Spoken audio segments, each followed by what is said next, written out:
On behalf of the Network of Assistive Technologists, welcome to today's webinar, Supporting the Evolution of Learning with Texthelp Tools. Joining us today from Texthelp are Rachel Cruzel and Will Lewis.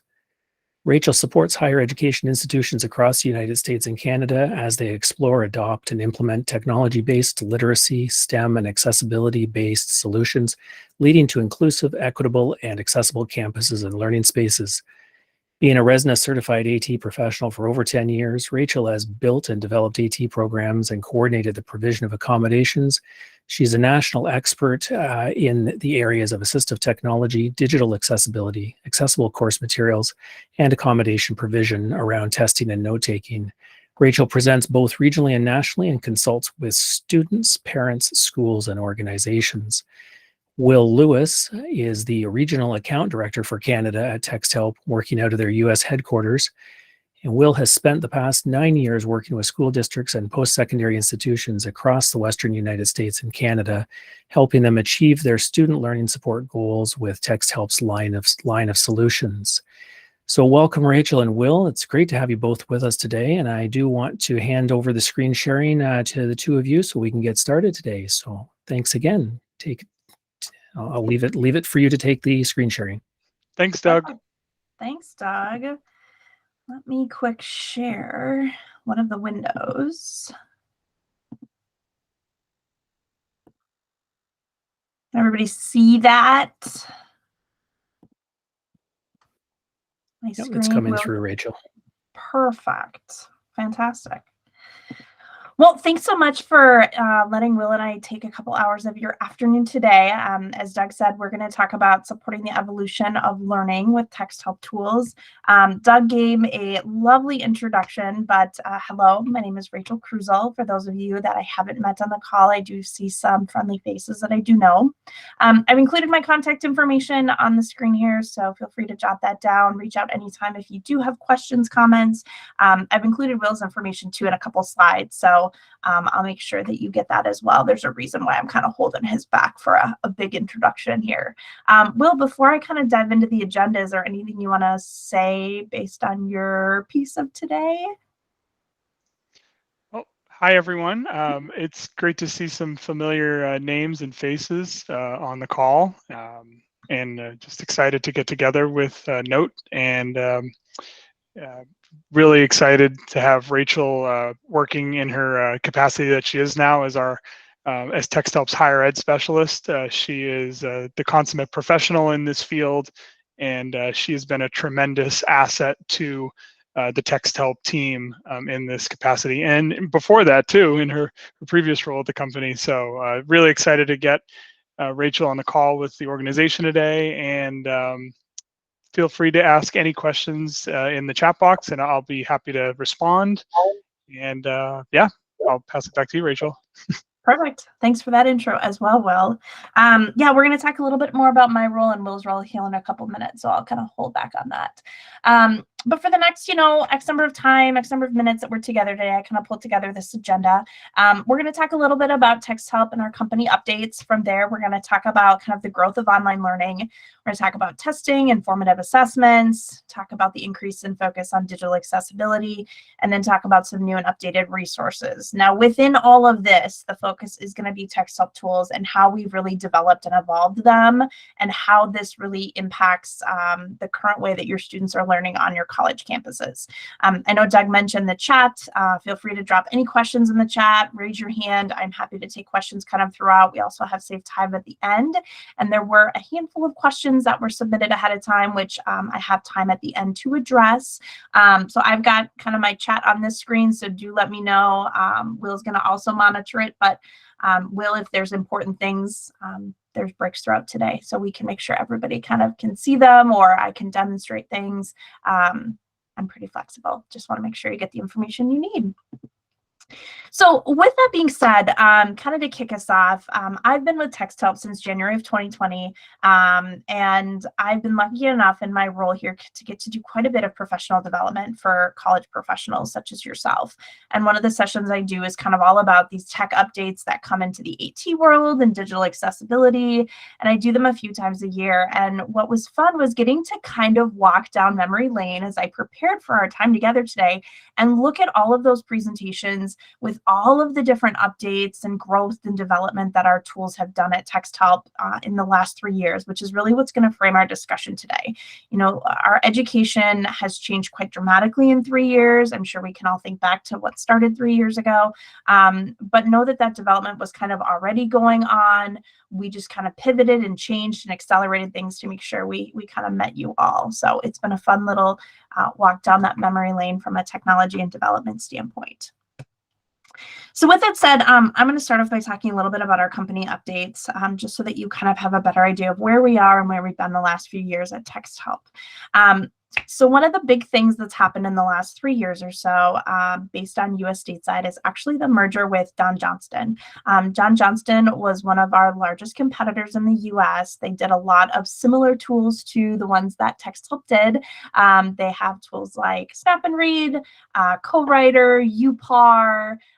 The list kind of goes on and on. What's fascinating is, you know, we both have worked in kind of this assistive technology space, kind of working in a way in friendly competition, but we realized that we could really just do more together than we could apart. And that's what really brought us together early in 2022. With that, it's really given us the ability to come together as two teams to really bring to you all sort of the best of the best in the assistive technology world when it comes to tools like the ones that our companies sell. With that came this wonderful opportunity for us to be able to really look at Texthelp, knowing we have these great minds, these great people who specialize, who bring in backgrounds from education, from higher education like myself, and figure out what is the best way to organize our company to best support you all. And that really came with a reorganization that kicked off in October of 2022, just about 6 months ago or so. The purpose of this was really to make sure that you all were as supported as possible. And it also allowed us to really specialize in our roles here. So again, we're able to support you all in a way that really fits your needs better than before. And with that comes this ability to provide this kind of team approach to the support that colleges and universities and users get. And that's part of the reason I've kind of held off on giving you Will's information. But Will is our fearless leader of Team Canada. I can actually let him, if he wants, talk a little bit more about his role, and then his colleague Amelia, who is also part of Team Canada, as well as our colleague Michelle. Will, do you want to take this part? Do you want me to kind of explain it? Yeah, sure. I won't take too long. So essentially, so I'm the director for Canada at the company, but I also have Amelia Bird on our team, who she would be the direct point of contact for our K-12 and post-secondary customers, and future customers from, I would say, Saskatchewan West, and then I am Manitoba East. And I will list them out in the chat box so you know the difference, or I'm sorry, so you know specifically which province we cover. But we also work together in some sorts, but directly oversee certain provinces as well. That was kind of a roundabout way of explaining it. But the one thing that a big thing that we did, and if you could go to the next slide, Rachel, that is a difference from previous years, is Texthelp back in October unveiled its customer success department. And this is the first of its kind in the company's 20+ year history. And the customer success department, what that means is we no longer offer paid training. We now just provide training as part of your licensing. So you get complimentary training and help with resources and any kind of product questions you may have. You now have you now have someone at Texthelp who is directly in charge of that, and that for what we call Team Canada is that is Michelle Whiteley. She is our customer success executive. She is a former educator. She's amazing at her job, and she understands the nuances of all of our products, and not just the differences between the products, but also how they work in the various platforms. Because we know students are showing up at on campus with all sorts of different devices now, iPads. Maybe they were in a school division that used Chromebooks, and now they're moving over to Office 365. Michelle's a great resource for using our products in whatever platform that your school, in this case, your college or university is working in. And so that is her contact information right there. And you're more than happy to reach out to Michelle. We're about 6 months into the customer success department, and we've received amazing reviews so far, and it's been a welcome addition to the company. So what you were maybe used to prior was having Will kind of for everything, or Amelia for everything, or for those of you who might be joining from the US, having sort of one person as your contact person if you wanted to explore new tools and also do training and also need resources. Instead, you now are going to have kind of a team approach to that. You'll have Will and Michelle, for example, or you'll have Amelia and Michelle if you live in Canada. And in the US, you are going to have a similar makeup of individuals who can support you, as well as myself as the higher education specialist. So with this kind of redivision and reorganization came again that specialization. And given my unique background working in higher education for 10 years, I'm able to hop on calls, help you kind of problem solve what might be going on, figure out sort of how does this tool integrate with certain things. There's things I can do around building resources and videos and things like that. So really what's most important for you all to know is that instead of having kind of one go-to person, you're going to have a team of people, hopefully supporting you and ultimately making you as successful with the tool as possible. So if you're in Canada, reach out to Will, Amelia, or Michelle. If you are US stateside, feel free to reach out to me and I can connect you with your customer success executive and or whoever your account manager is. So know that what's most important is we're here for you. And one thing, Rachel, before you move on, that I forgot to mention is Michelle is also available to support with any kind of campus trialing of our products. She's happy to do staff training if you're in the midst of like a campus trial of any of the products. So we offer up the customer success benefit before pre-customer too. So keep that in mind. Perfect. Thanks, Will. So with this kind of reorganization, this merger, we've also had multiple mergers across the globe that you may or may not have heard about. And our goal has really been, again, to bring sort of the best tools across the globe under one roof. So ultimately, at some point, we have the capability to really bring you the best of the best technology for the learners that you're working with. Our goal has been to kind of create one cohesive parent company with kind of the more local companies that you all know and have been working with for years underneath that. So other than that, there's no other really big changes for how things are working, really just bringing us all under one roof so we can all support you the best possible. With that, though, also has been this idea and this necessity to kind of update our brand, update our logo set so that there's some continuity between all of these great companies. So if you'll notice, Doug actually had one of our older logos on his intro slide. And if you're looking at mine, you're going, wait a minute, that logo looks a little bit different. So in some of our information moving forward, you might see some kind of different logos or some updated branding. Know that kind of the more neutral color scheme is going to be where we're going with things. So just know that these are going to be updated in our products over the next few weeks and months, and or the content you're getting from us might just look a little fresh and new, and our website might be a little bit new in spots too. So know that this is something else that's kind of been going on behind the scenes. All right, let's get into the guts of today. Enough about kind of Texthelp and our own development. Let's talk about kind of the growth of online learning and how students are learning today.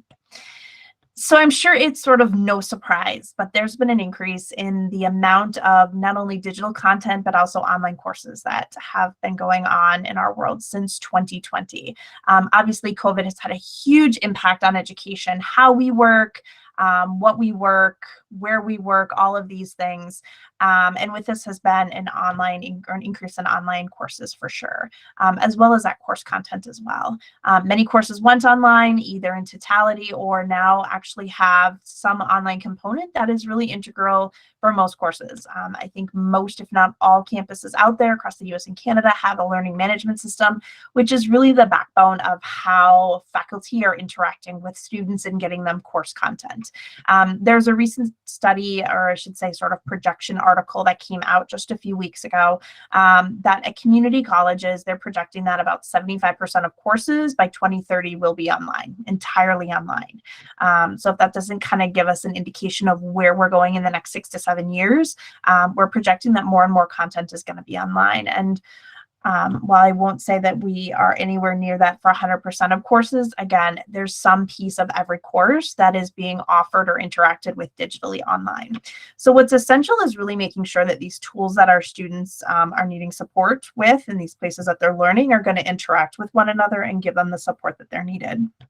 Likewise, if anyone took any time to read the EDUCAUSE Horizon report that came out last year, or have ever looked into sort of what the top priorities of college presidents are focused on, all of them typically talk all about this idea of sort of sustainability for the future, specifically around online learning and how we do that, how we support our learners, how we evolve and develop.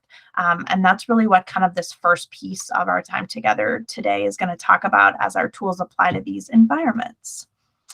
As I said, it's a necessity for the assistive technology tools out there to really support the learners we work with in the environments that they're working in, given this varied amount and place. And there are common platforms that students really are using in higher education that we need to make sure that students are getting access to. There's huge diversification of what these look like, the tools out there. And, you know, studies out there show, specifically from an assistive technology perspective, that if we're giving students tools to use and they encounter any type of barrier, if and when they're using those tools in locations that they need support, they're more likely to abandon that technology use, and then it's tougher for them to pick up a new tool, adopt a new tool, or have any kind of trust in it. So we want to make sure from our perspective at Texthelp that when students are going to use our tools in these different environments and all these places they're going online, we make sure that they're not hitting any barriers or hurdles. It's just going to work as they expect it to, and they get the access that they're asking for. So with that said, we're going to talk a little bit first off about read and write and kind of the evolution of this tool, and then I'll actually kind of show you it in action and where we've come and where we're going towards the end of our time together. So if you don't know much about read and write is Texthelp's literacy support tool.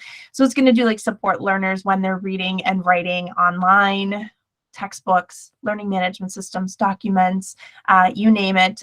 It also is going to have a lot of the features that are going to support things like studying and researching and comprehension, things like that.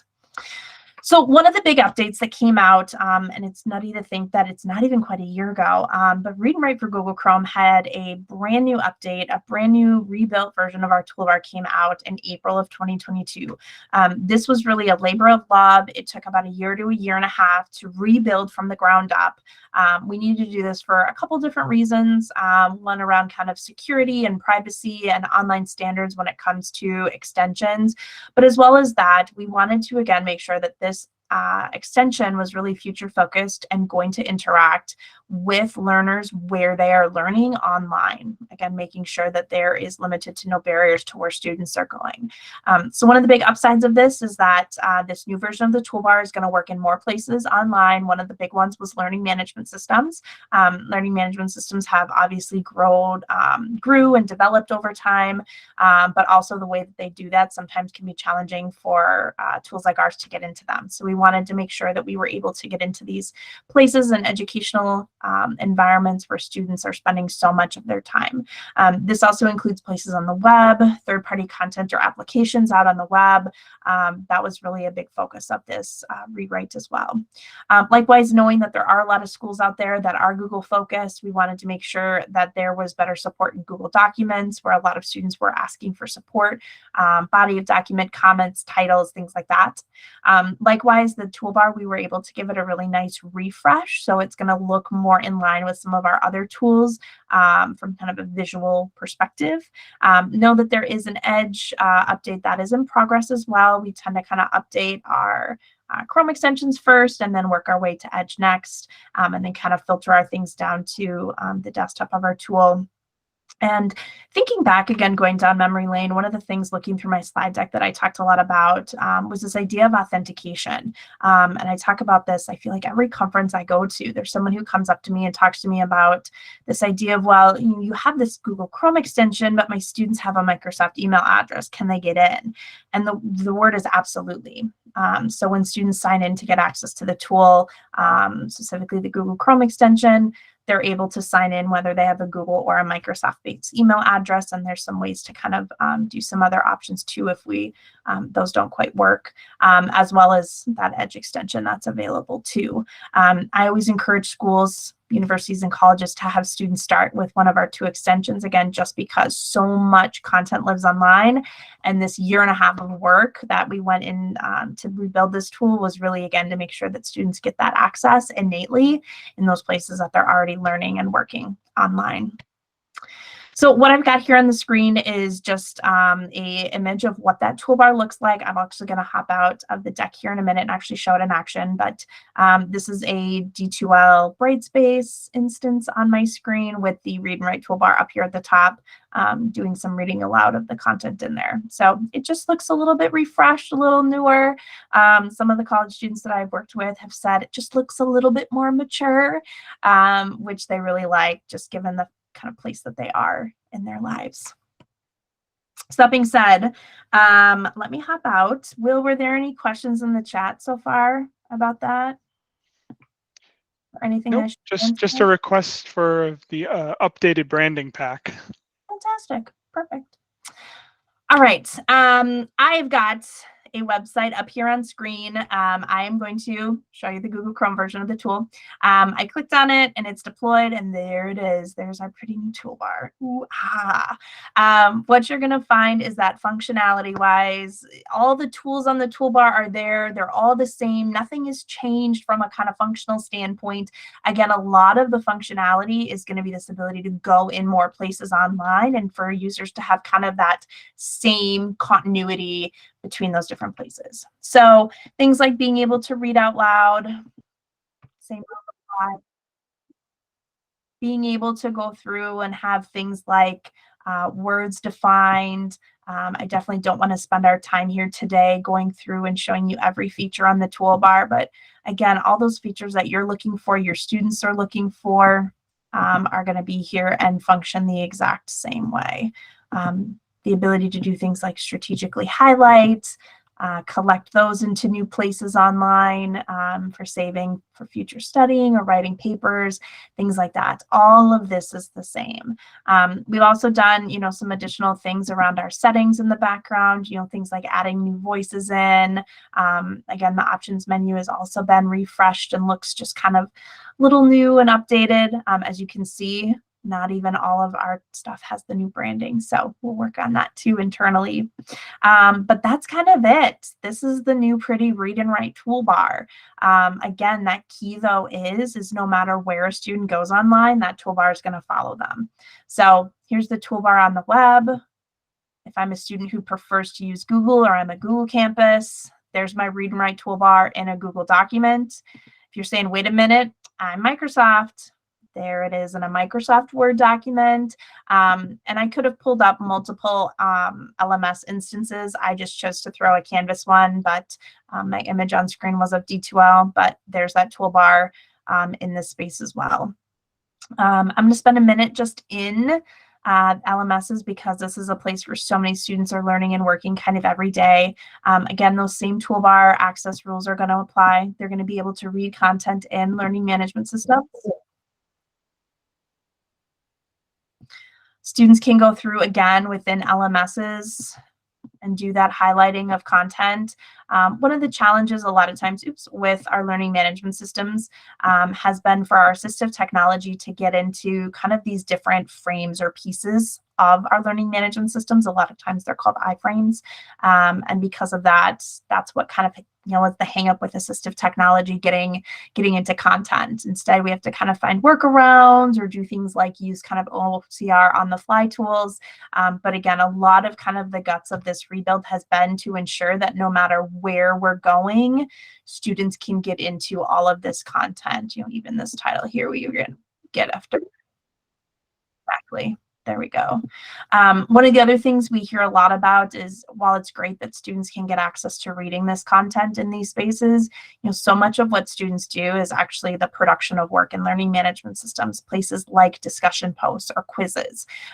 So I just have my rich content editor here open. This is obviously a discussion post where I've been asked to talk about reviewing a piece of educational technology. But instead of students maybe having to use some assistive technology tools to support the writing process in something like a Google or Word document, and then getting that information in, because again, those writing supports only work in some environments. Things like our dictation tool or talk and type should innately work right in this content editor box if it's going to play nicely with Google. Here, let me try it. It is Friday afternoon and I am presenting, period. There it is. It will sometimes get those capitalizations at the start. It does a pretty good job. This time it didn't like my ask for a period at the end, but know that it does a pretty good job with our dictation, and students can always quickly and easily go back and edit whatever it is that might not be 100%. Likewise, that content that's in this rich content editor, I can have played out loud,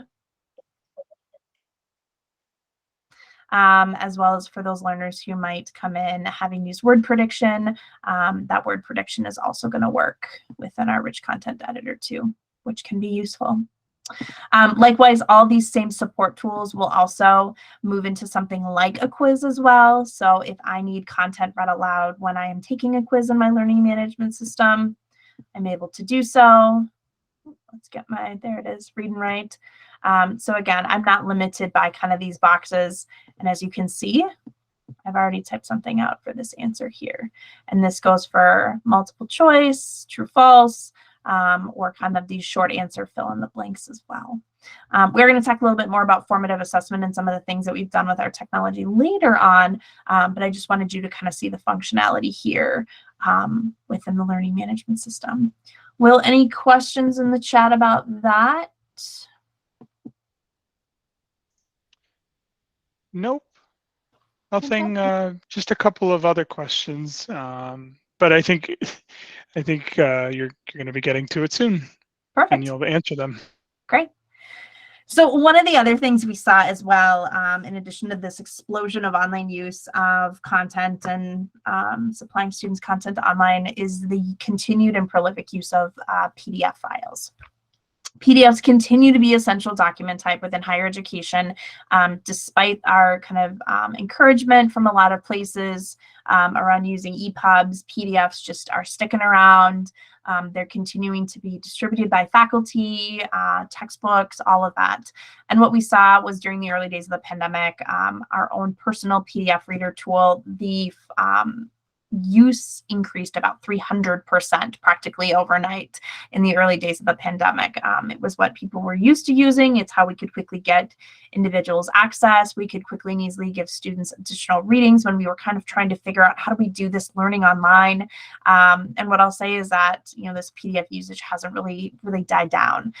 Because of this, our company recognized, like, wow, the PDF reader we have is just not going to be sustainable for this type of use moving forward. And again, wanting us to, as a company, to be looking towards the future, to be future focused, we said we need a better tool that's going to support education today and moving forward.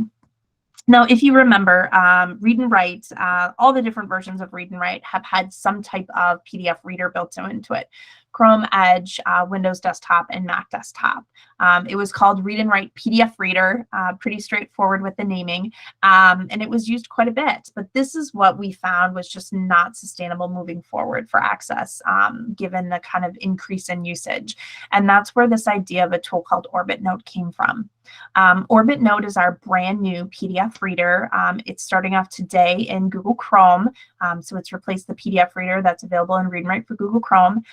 Eventually, it will work its way kind of to our other platforms. We don't have dates or times or anything on the roadmap around that. But know that Orbit Note is going to be that sustainable, new, future-focused PDF reader that is online in Google Chrome. So this is kind of our slide about it. The purpose is really to be able to get students access to those PDF documents from both a reading perspective, as well as that ability to interact with them, complete them, fill them out, kind of do all of that thing. There's lots of development going on with this currently. So I'm going to talk a little bit about kind of where that roadmap is going at the end. But what you're going to really quickly notice when I show it to you here in a minute is going to be how similar it looks from both a look as well as functionality perspective of this to read and write. We, again, really wanted this to be an easy entry point for students, not have it feel like another tool for students to have to learn. It works super similarly. And one of the questions I get asked all the time is, why did you name it something different? What I've heard kind of internally is a lot of people, despite that 300% increase in PDF usage, kind of forgot that the PDF reader was included, or they were confused and weren't always sure that it was kind of included in our software. So after doing a little bit of kind of field testing, we thought, well, why don't we make it its own standalone program, because PDFs are such a prolific part of our educational kind of fabric, and give it a name to kind of help people understand that it's its own tool. But I will say that a version of Orbit Note does come with Read and Write. It's not necessarily a separate tool that's kind of an additional add-on or anything like that. It comes with Read and Write, but there are a few features that you can add on that can be really beneficial for higher education. I'll kind of break that down here. So with that said, what are kind of the big things with this debut of Orbit Note?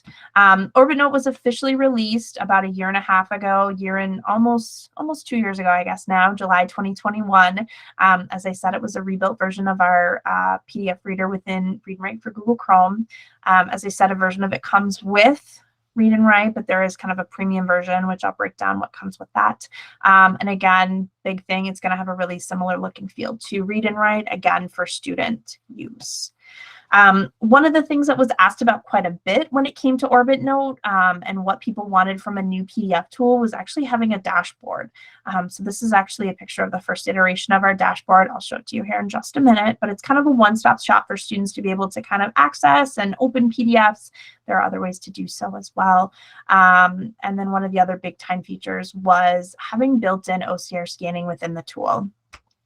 Prior, we had a tool called Snapverter, and Snapverter kind of lived in your Google Docs or your Google Drive account and allowed for that OCR scanning of unreadable PDF files. The issue, though, is that if you didn't have a Google Drive, if you were a Microsoft-based school, there wasn't an ability for you to have OCR scanning. And this OCR scanning is now built into this tool, which I'll show you here in a minute. So that was kind of one of the big cool things, bringing these tools together.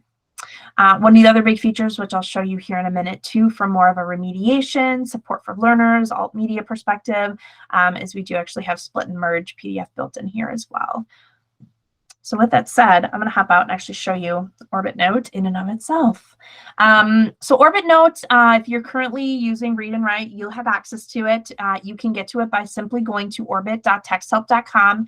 There's no need to download anything. I would encourage you to get the extension. I'll talk about why in a minute. But you'll just sign in, again, with the same email address that you have with Read and Write, and it'll open up your dashboard for you. Let me do a quick kind of walkthrough. First and foremost, users can drag and drop a PDF here if they want to open it. That's an option for them. The other way for them to open up a PDF is going to be here from the file picker. My email address is Google-based at Texthelp, so that's why it's giving me this option to open a PDF from Google Drive. However, for those learners and users whose email addresses are OneDrive or Microsoft-based, or Outlook-based, I should say, this will actually change to say open PDF from OneDrive. So know that we are thinking about both our Microsoft-based schools and our Google-based schools. Likewise, we've got some kind of links here to support learners, our support page, our video playlist, and then we do have a link which will install the extension. The nice thing about the extension, which I've got right up here, is that it's going to allow for some sort of ease of use in getting PDFs that are loading in browser or from our Drive accounts, either Google Drive or OneDrive, to be able to open directly into Orbit Note. So that being said, there's no need for this. So one of the pieces of feedback we get is there's so many extensions that we need to install for our tools. For Read and Write, there's really just one, and for Orbit Note, you don't even have to install that one, but it is nice to have it because it's just going to kind of help with that ease of access and use, which I'll show you here in a second. Likewise, over on the side, there's some other settings, and in a minute, I'll show you kind of that split and merge capability. So again, we can drag and drop. We can open directly from our file menu here. It's going to open this file picker menu. Oop, it's being real pokey, probably because I've got a lot of stuff running. But know that you'd be able to just go through your Google Drive account and pick out files. The other way we can open content, if we do indeed have our Orbit Note extension installed. I'm in a Google Drive right now. Any PDF I click on, I can go to my Open With. And because, again, I have that extension installed, I'm able to have that option to open it directly with Orbit Note from my Google Drive. Or, for example, I'm looking for, let's see, this tab here. This is my OneDrive account. I can go ahead. Access denied. Let's try to reboot this quick. There we go. If I open up a PDF from my OneDrive account, I then choose to open that PDF in a browser tab from my OneDrive account. Again, because I have that browser extension installed, it's going to give me this option to open directly with Orbit Note with one click, which can be really nice again. So students can just automatically have it opened. Likewise, this same rule applies if I have some type of PDF that I have on screen as well in a new tab, whether this is something that's going to be found online for research, something that my faculty has said that they wanted me to download or read. And then again, there's my Open with Orbit Note option, which will, with just one click, send it over into Orbit and load up. Give it a second. Again, I got a lot of tabs going. See if it opens up for me nicely. We'll hop to one that's actually open. So this is Orbit Note. I have that PDF file from Microsoft and from Google loaded up into Orbit Note already. One of the things you're going to probably see pretty quickly is how similar it looks to Read and Write. So if you looked at the dates of release, Orbit Note was released about a year ahead of the update to Read and Write for Google Chrome. So here's our brand new Orbit Note toolbar. And then if we go back to our Read and Write toolbar, it looks practically identical in every way, shape, and form. And again, that was intentional to make sure that students did indeed have access to these tools and feel like there was continuity and that there wasn't an additional tool that they had to learn. All the same features between Read and Write and Orbit Note are there that we had access to before, called feature parity, as well as there's that feature parity to Read and Write as well.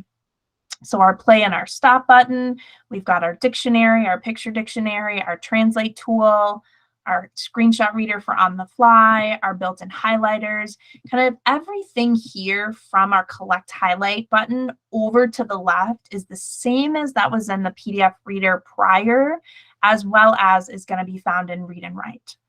Where things really kind of change and differentiate is going to be once this collect highlight button to the right of that. And this is sort of what's new and exciting with Orbit Note. Everything from the collect highlight button comes with that Orbit Note that comes with Read and Write, that kind of base level version that you get, again, because we recognize students need access to PDFs just as much as they need access to the web and documents in your learning management system. But these extra features over here on the side and some of these hidden ones in the menu are ones that you could elect to kind of add on if you find them useful. So the first one is going to be our text tool or our typewriter tool. So if I'm a student and I am reading this kind of chapter of my textbook, I can quickly and easily add in any notes I might have, whether they're book notes, questions. I can kind of reshape what this box looks like. I can at any time have this content in the box read out loud, as well as I've got that word prediction and our dictation tool to be able to create this content in a way other than typing. I can also do things like make the text bigger or smaller, or even change the color and move this around the screen. And there it is. Second tool is going to be our push pin tool. It's going to work practically the same way as the other one, except when I click out, it's just going to hide that text and just give me a push pin. Next up is going to be our shapes drawing. This is going to give me the ability to do things like draw circles or squares. So maybe this is a paragraph of my reading that's really important, and I want to make sure that I've highlighted it in some way. Likewise, we can do things like add in lines as well. And we can change the color and fill of these shapes as well. Last up is going to be our freehand drawing tool. So maybe I want to, you know, with my mouse do something, or perhaps if I have a touch screen, I can go ahead and circle things on my screen. So obviously for use case if students are reading their textbooks, these features are going to be here for them to be able to mark up and annotate their textbooks. The thing that we really see this used for a lot actually in higher education from a use case perspective is going to be assignments and formative assessments, aka exams or quizzes. So here I am, I've got my art appreciation final exam. You know, finals is not that too many months away for most of us, hopefully. But with these built-in annotation tools, I as a student could obviously go through and quickly and easily complete this test, while also having those same features that I'm used to from a reading perspective, things like that. So I can quickly go through here with my text tool, add in my name, Rachel. And again, if I'm someone who needs support other than typing, I do have the ability to have my dictation or my word prediction. I can line that up so it's in the right spot. And I can quickly go through, maybe that's letter C, maybe this one is letter G. If I don't want to type in the letter, I could do something like do my freehand drawing, connect these, you know, whatever the numbers and letters might be. Things like true, false, I can go through and quickly and easily add in, change that color back, select what it is that I might be choosing. For both short answer and essay, again, I can pull in this idea of the text box. Art appreciation. I spoke a little too quick, so it just caught my appreciation, but I'm able to quickly and easily go through, fill out this exam. And then if this has been shared with me, for example, by my faculty, there's ways with kind of some of the background of how N.O.A.T is made with the ability to kind of integrate with different LMSs and share content. I can share this back with my faculty sort of as is, or if the faculty shared it with me. If they've opened it with N.O.A.T, they'll actually be able to see all of my annotations. But if my faculty doesn't have N.O.A.T and I'm using this to complete my exam, one of the new features that N.O.A.T has that was really asked for and it's available for everybody is the ability to actually download the PDF file and then be able to have these annotations burned into it. So that's a really neat feature that we've heard a lot about. Now, I mentioned the OCR capability. This is one that higher ed has been asking for a lot. We get a lot of sort of oohs and ahs with it. But what I've got here is actually an image-based PDF file. There's obviously no recognizable text on it. And we know that students come across these type of files all the time, whether faculty are sending them without sort of knowing the benefits of having them be readable OCR'd, or maybe it's content that they're finding online for research. Students do come across these types of PDFs all the time. So N.O.A.T, when a unreadable PDF is opened in here, it actually will prompt you to say, hey, there doesn't look to be any text on here. Do you want to scan it? The student's able to then say, yep, let's scan, or no, thanks. What'll come up on the page here is a window. It'll let them choose the language. It's identified English as this language, but if it wasn't English, I could quickly change it. It's also going to give me the opportunity to know how long it's going to take to scan. This is a pretty short document. It's only one page, so it takes just a couple seconds. But it does give students kind of a gauge, letting them know, you know, it might take a couple of minutes just so you don't think it's immediate. From there, the student can click scan. They're going to get a progress bar, and that was so quick. That was probably the quickest I've seen it do an OCR. What it's going to do is it will overwrite the old file, whether it's in a OneDrive or a Google Drive account, with the old new file once it's been OCR'd, as well as, so it was quick to OCR, but not quick to reopen for me. it will reopen that new PDF file once it's been OCR'd and allow the user to interact with it. Likewise, if that is a PDF, for example, that a student has opened in Orbit say maybe it's one from the web that we tried to open and that one was not OCR'd correctly, for example, I could elect then, once it does open, to add it to my drive. There'll be an Add to Drive button up here. I don't think it likes that I'm on Google Meet well to load that back up. What I'll say. Yeah, that's what I was going to say. I think it's the CPU. Probably, and all the tabs on my screen too. What I'll say is I did this earlier with one of our users and it did work flawlessly. It opened right back up and then students were able to interact with the text no problem as before. The other thing I'll mention about this is you do have the option within here to also rescan the text. So if you do ever have a text that has technically been OCR'd, but for whatever reason it was a poor quality scan or was OCR'd with kind of a poor quality OCR engine, or just the way that the document was created and made, it's not reading content correctly. I worked with somebody more recently who anytime there was a double F in the document, such as the word stuff, it just didn't read the two Fs for whatever reason throughout an entire journal. So we were able to use this kind of scan text option, re-OCR it with the OCR engine that's built in here, and then the learner was able to go through and be able to effectively read the document. So as just a quick recap, kind of everything I showed you up to the collect highlight is included. Individual tools like the scan text and the OCR, these annotation tools, two that I didn't even mention is the ability to insert an image into a PDF as well as digital signatures. Those would be kind of bonus or extra features that would be on kind of the premium version of Orbit Note that does not come with read and write.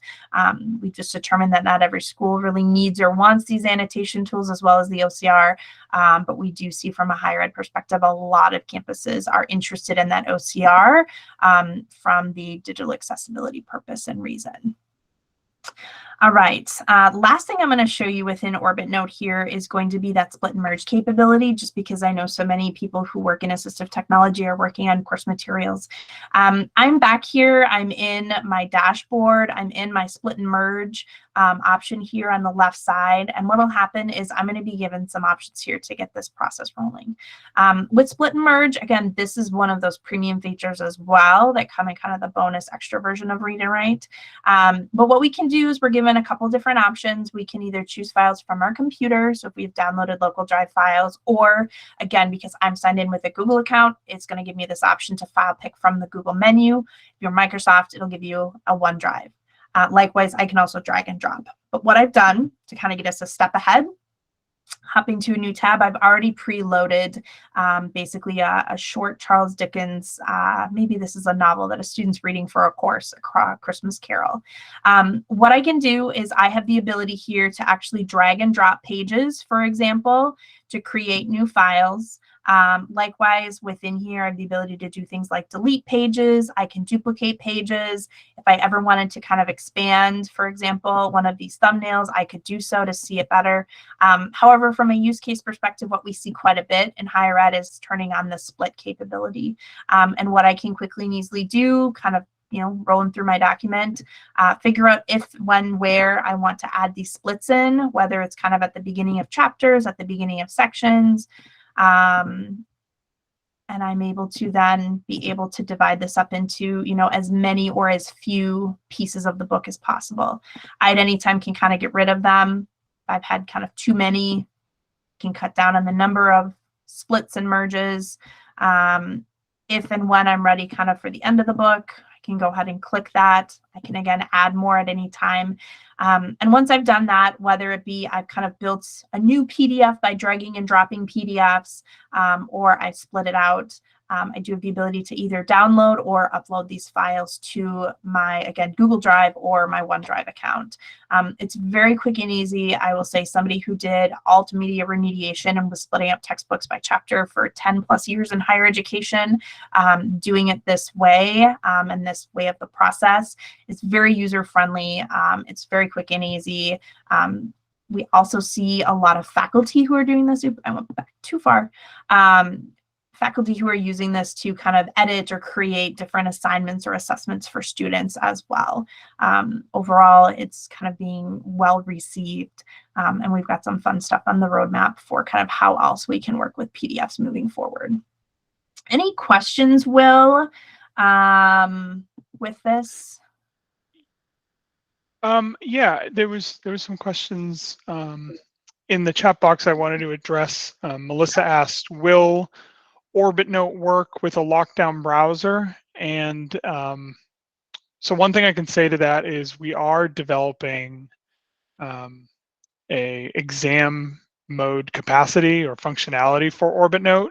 It's currently being designed in our laboratory, I'll say, and I've seen some early builds of it, but we do have plans to make like a locked down exam environment in OrbitNote, which will be beneficial for higher ed and K-12. And it doesn't necessarily have to be just for like high stakes testing per se. It could just be for if a teacher is, you know, firing up a regular test or a quiz and just being able to, you know, activate exam mode for OrbitNote and make it so that, you know, students can't go out and you know, find the answers in other places in the internet.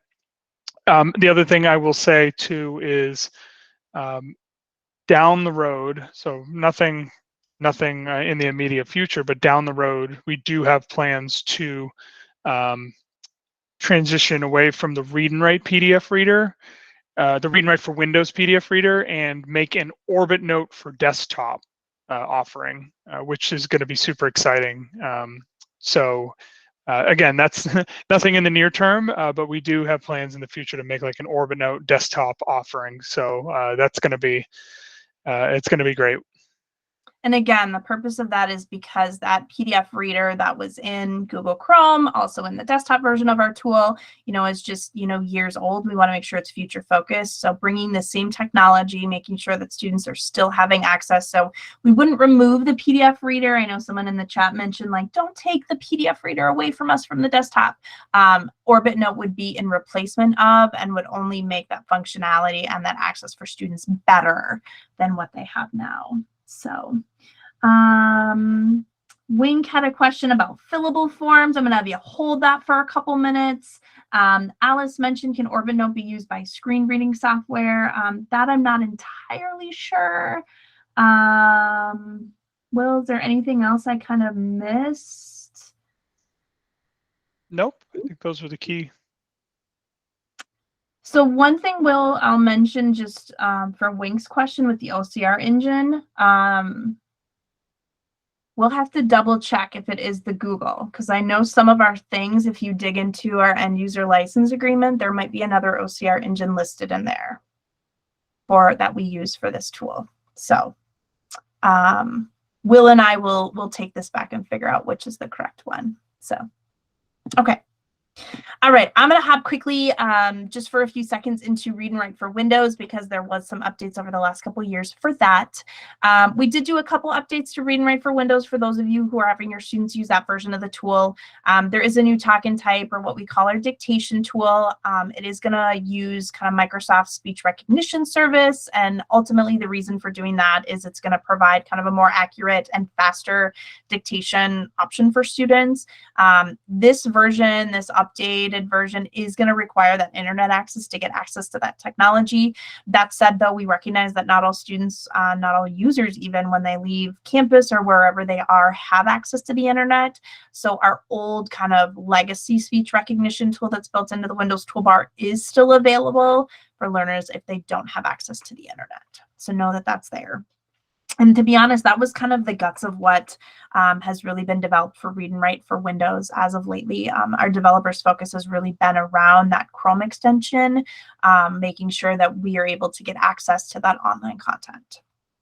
So for some of you, I'm sure you're saying, you know, Rachel, that's all well and good, but STEM is the focus of my job right now. So many students need access to STEM. How do we get them access? STEM can be a huge number of courses on campus. You know, what about STEM? Read and write, Orbit Note, great. They're reading kind of everyday English language, but what about that math and STEM content? Well, that's where I'm happy to spend a few minutes talking about Equatio. Equatio is our digital math and accessible STEM tool. If you haven't tried it out, I'd encourage you to do so, but essentially it's a toolbar similar to Read and Write. It's going to hang out at the bottom of our screen as opposed to the top of our screen, and really give you and your users the ability to not only read, but also create math and STEM content in ways that help make it more kind of digitally accessible. So one of the big releases with Equatio that came out was in 2020, January, so right before the pandemic happened. Prior to that, Equatio really was not a Chrome extension toolbar. At that point, we really kind of exploded this toolbar. We really built it out, and it was a full version of the online toolbar.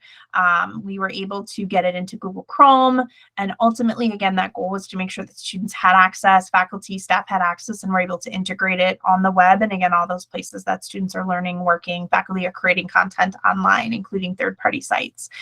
One of the other really cool things about it was this ability with this toolbar to have direct integration with learning management systems. We have had for quite a while an LTI integration for these learning management systems. And while it worked, what we found in the development of this tool was making sure that that toolbar just worked innately within our learning management systems without the need for an LTI integration. I know that a lot of people love LTI integrations, but that being said, you don't even need one anymore with this Chrome toolbar. It works so slick. As before, one of the other big updates we wanted to make sure was that there was access parity for users who are Office 365 based as well as G Suite Google based. So know that this toolbar is going to work in both of these environments pretty flawlessly. And one of the other big things that was really built out quite a bit was this copy as math tool, which allows us to get that math and STEM content from Equatio out into a variety of different formats so that the places that students and faculty are working in that accept a variety of different types of math and STEM notation to create this content have the ability to choose that version and get it in there, which is cool, which I'll show you here in a minute. So what I've got here on the screen is just a math and STEM website, and on the bottom there is my Equatio toolbar.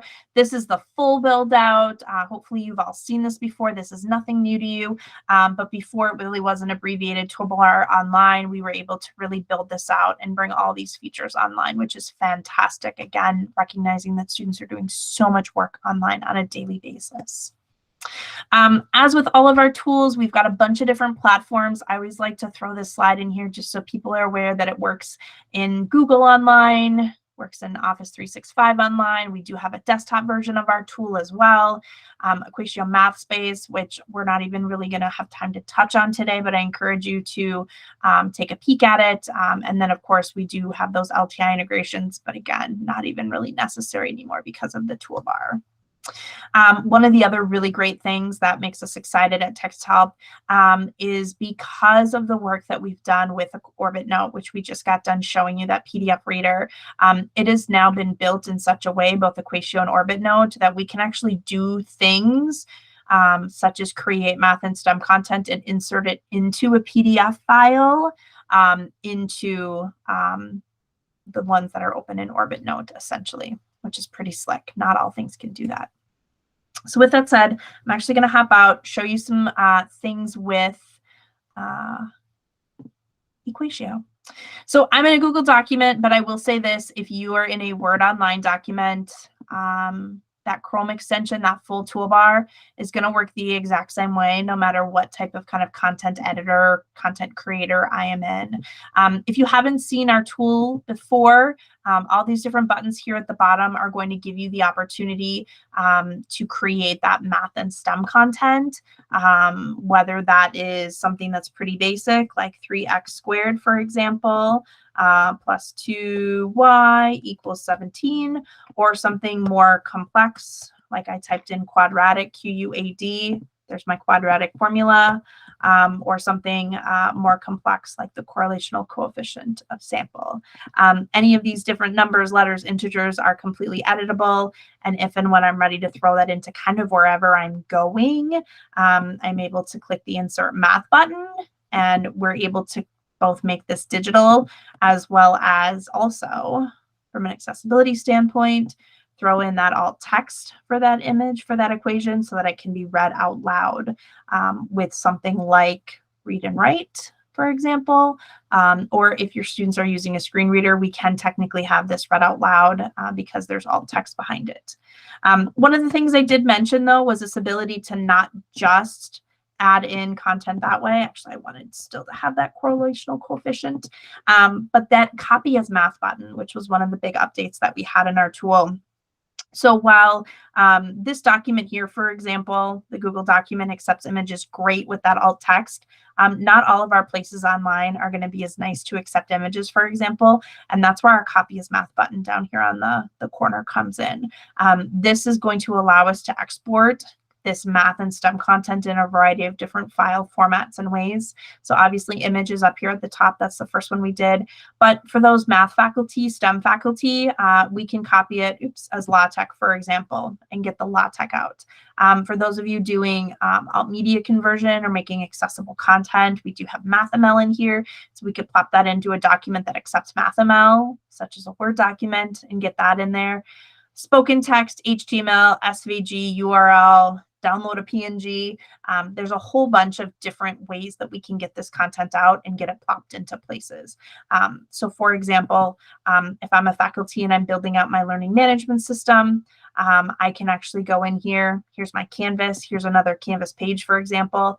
I've got my text that I've put in, but also because I've created this content with Equatio, I've added these in as images here. And when I hover my mouse, I do end up having that alternative text on the back side of it, ready to be read with my screen reader or potentially with something like read and write that is going to be able to read this out loud.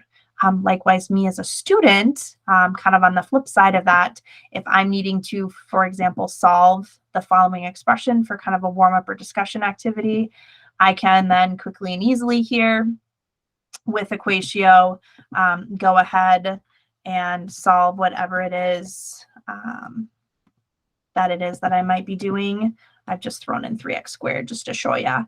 But then we can click that insert math whenever that button comes up, and we're able to get that content right in there. So Equatio is a really user-friendly tool for students. They're not limited by kind of the Padlet-based tools that a lot of our learning management systems are coming with, which aren't always the most user-friendly interface for learners, especially those with disabilities, to have to kind of hunt and use our mouse to be able to find those symbols and features and numbers and all of that. Instead, students are able to just with a keyboard go ahead and type out things. It does have prediction built in, so for those learners where that's beneficial, again, we can do things like get certain layouts set up quickly and easily for them to get access. And for those learners who maybe typing isn't an option or just prefers, we do have handwriting recognition as well as speech input as well to be able to dictate in content as well. So very universal design for learning, focused and based, the ability for students to kind of interact with content too. Now, I mentioned the integration with N.O.A.T, and this is really where this tool shines a lot because students are interacting with PDFs quite a bit, whether this is reading their textbooks, whether this is filling out assignments or assessments. Again, obviously this is a final calculus exam that I have here, but I as a student could quickly and easily type in, solve a multi-line equation, for example, show my work digitally, and then I'm able to, with a click of a button, have this work that I have created entered into my PDF in N.O.A.T. And again, N.O.A.T comes with read and write. There it is in there, and then same rules apply as before with those annotations. I can then download that and be able to have this Equatio kind of work that I've done burned in essentially so that my faculty can see it if I share it back with them, or if I share this file back with my faculty, they're able to see it if they open it with N.O.A.T. So again, just some great features for Equatio to be able to support our learners when they're doing STEM content online. I always like to mention too that when we say STEM content, we obviously think of science and technology and math, engineering, but there are so many other courses on campus that have additional essentially math or STEM content, equations and formulas in them where this can apply. So Think of finance, accounting, supply chain management, business classes. I even have logic faculty that I've worked with this tool. So we don't just have to kind of stick to STEM. This really can be applied to other places on campus too. So as for a couple other really great features and updates, I'll actually hop out and show you this one in just a second. But we had a screenshot reader tool, much like Read and Write had, that was going to do optical character recognition of single equations or formulas. So students, users could draw a box around that. It would do that optical character recognition and then read out loud just that equation. But more recently, we did actually have the Screenshot Reader 2.0 come out. Essentially, what it's done is it's allowed us to build this out with more functionality. We're able to pull a box around a wider amount of text, either that be both kind of instructions or words within a document, as well as equations and formulas. We can do multiple equations or multiple lines at a time, so it gives us some more flexibility with that OCRing. We're able to grab this text and use it for remediation and, you know, changing it into different file formats, which would be a whole other thing that we could talk about at some point. Best of all, it's going to actually read that content out loud to a student. So from an accommodation perspective, if students need math and STEM content read, we can do so without actually having to do any type of remediation. If they're a learner who has kind of the physical capability of drawing a box around things, can visually see it, and obviously that works for them. So what I've got here on the screen is actually just a GIF. We've drawn a box around multiple lines of math. We've done the OCRing. You can't hear it, but it's basically reading out loud, and then it's giving us this ability to kind of pull it all into Equatio all in one time. So I'll actually show it to you live. So I'm going to hop back into that calculus exam that we just had. I'm going to get rid of that. There's my screenshot reader. So Screenshot Reader 1.0, I would have only been able to do just that equation and not be able to do anything else. But with our new Screenshot Reader, I can actually do this entire area, and I'm not going to include that parenthesis. It's going to do the OCRing.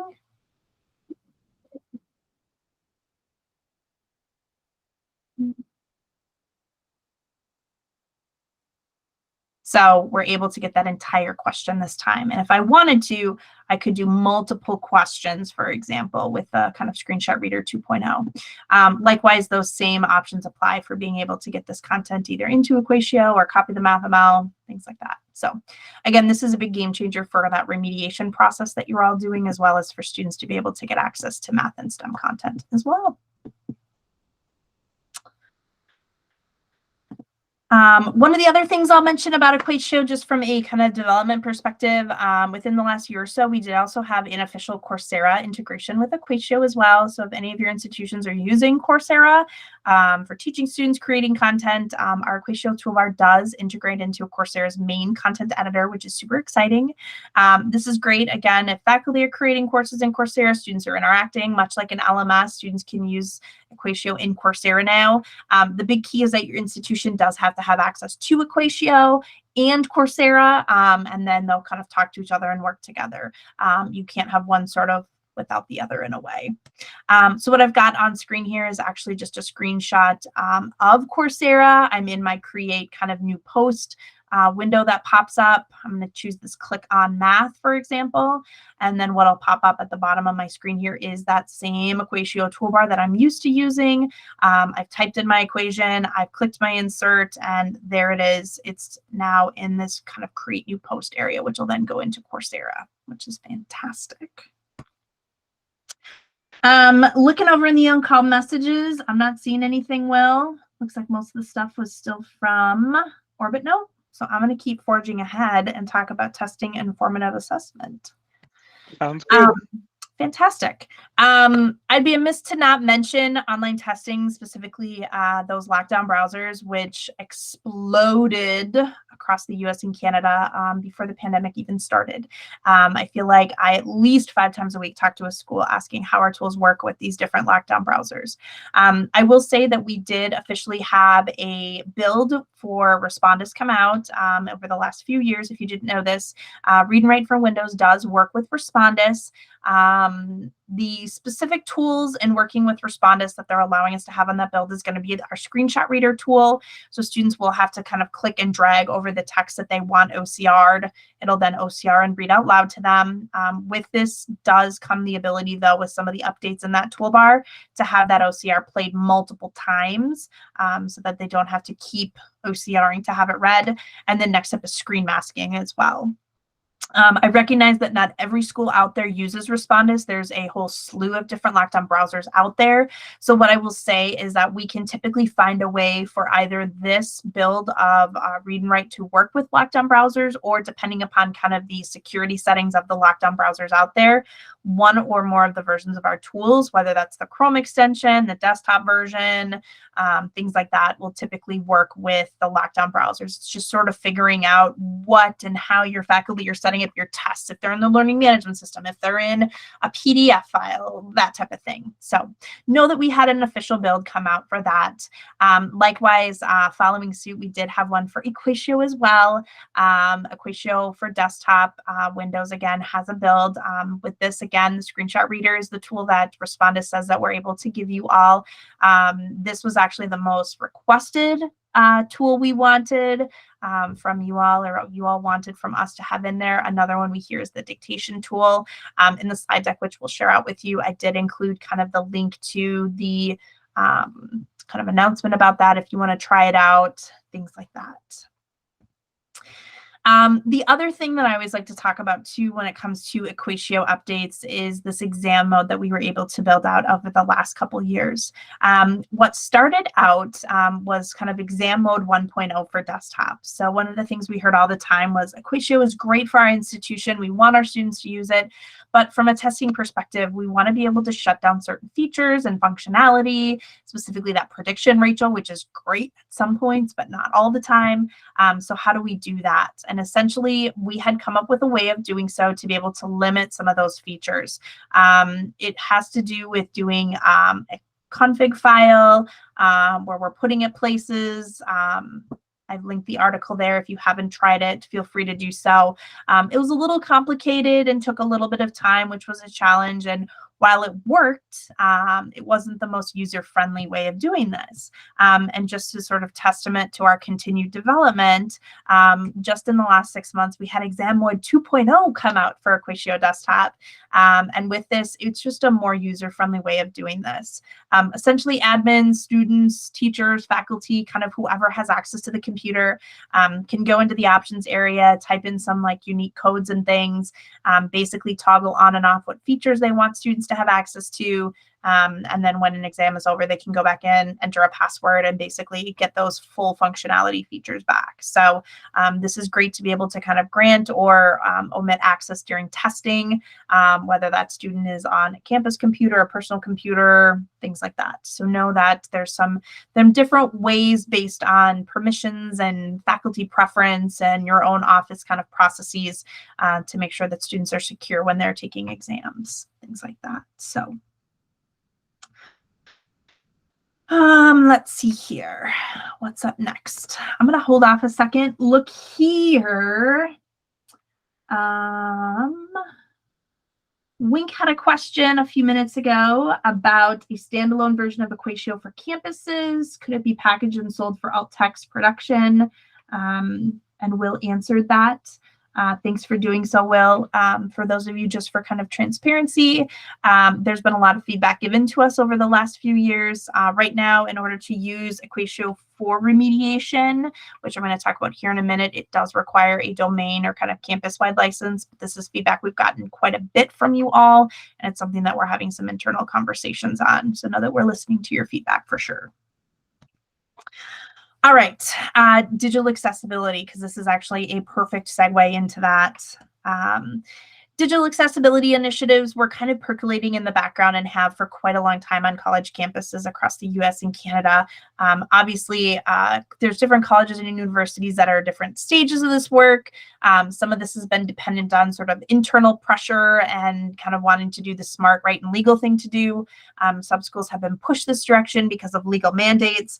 But what we found is those schools that were doing a lot of work on this, some of them kind of press the pause button during COVID.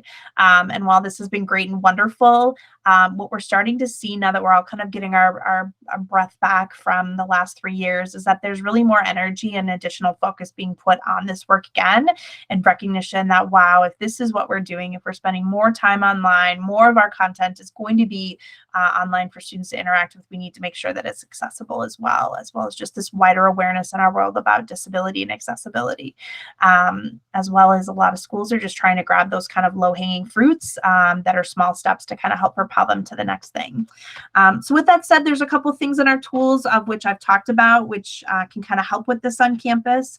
One of which is N.O.A.T. So if there's an adoption of N.O.A.T on campus, that kind of premium version of the tool, we are seeing some campuses really use this as that low-hanging fruit idea, making sure faculty know that they have access to this tool, and then with that kind of having some expectations around course materials, where before any PDF is sent to students, any PDF is uploaded.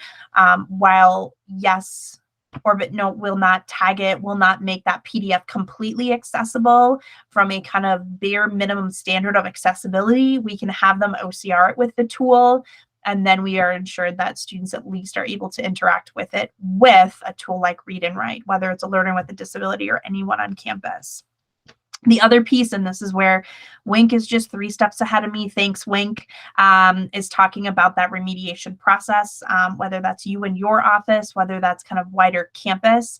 That Screenshot Reader 2.0 is just going to help with that remediation process more than it did before, and allow you to, again, do some of that OCRing, get that content into different file formats. Again, these type of tools, campuses would need to have that domain license to do this. Single licenses are not eligible for this under our user agreement. But again, we've heard about that, that this is something you're interested in. Likewise, that Screenshot Reader 2.0 is in process of being brought down to the desktop version of Equatio. So for right now, go ahead and use the Chrome version for that additional functionality. If you don't have it yet on the desktop, it's working its way to you as well. I already showed you that GIF a few seconds ago, but you've got it again. The other exciting update that I'm going to talk about from a remediation standpoint is going to be Equatio Mobile, essentially. Before, with Equatio Mobile was basically a on your mobile device, iPad, Android device, phone, kind of any of the above. Users could go to a website. They would go to the Equatio Mobile website, sign in with the same exact email address that they themselves had their Equatio account signed in with. And what they would be able to do is they'd be able to take a picture of a single equation. They'd be able to do kind of like handwriting recognition on the screen, and be able to basically sync up the phone equation and then get that sent over to something like a Google document online, basically. So take that content that was maybe printed or you were creating on your phone and get it made digitally in a way that wasn't on your laptop or Chromebook. What's exciting is a little over a year ago, we did actually have the first sort of beta version of our full page math OCR come out with Equatio Mobile. So instead of just being limited to a single equation, professionals, students, anyone could actually use that Equatio Mobile website, take a photo of an entire page of content, which includes math and STEM content. It would run that optical character recognition on that page. And then first and foremost, what would happen is it would get sent into a Equatio Math Space, which is kind of our online web application for Equatio, which allows faculty to have kind of more freedom, content creators to have more freedom to do things that aren't so kind of linear equation formula based, and instead have it be more kind of visual, diagram, shapes, drawings, word problems, things kind of like that. So we're able to get all of those equations, all of that content from printed onto a digital format in a matter of just a couple minutes. Beta right now is currently getting that content into a Google document, ultimate roadmap goal was a while ago to get that into a PDF file, which would have that OCR content with that alt text on the back side of it. So students could, in a matter of minutes, go from having a printed, for example, piece of math, whether that was a test or exam, anything like that, and then to be able to have a PDF to interact with in something like N.O.A.T with Equatio on top of it. So pretty exciting stuff. That being said, Will, I've kind of ran through all of the big feature updates of our tools. I was going to hop into kind of resources and roadmaps next. Is there anything I've forgotten in our tools and my walk down memory lane of kind of our big updates and features? I want to make sure he keeps me honest here, that I'm not hiding anything from you all. No, you have done a fantastic job of giving the all-encompassing review of what we've been up to. And while we're on the topic of OCR, we've done a lot of work on the OCR functionalities of Equatio over the past few years, and we really think it's a solid tool for higher ed institutions, and can really help. And I cannot stress this enough. It can really help with cutting down on your workload for document remediation. We hear it all the time about how much time it's saving. And in the past, I've walked into some AT labs where the student workers have said things to me like, when I run into math documents or math materials that I have to remediate, I kind of wince at it because I couldn't find a program that helped with this, or I had to write it out in an equation editor.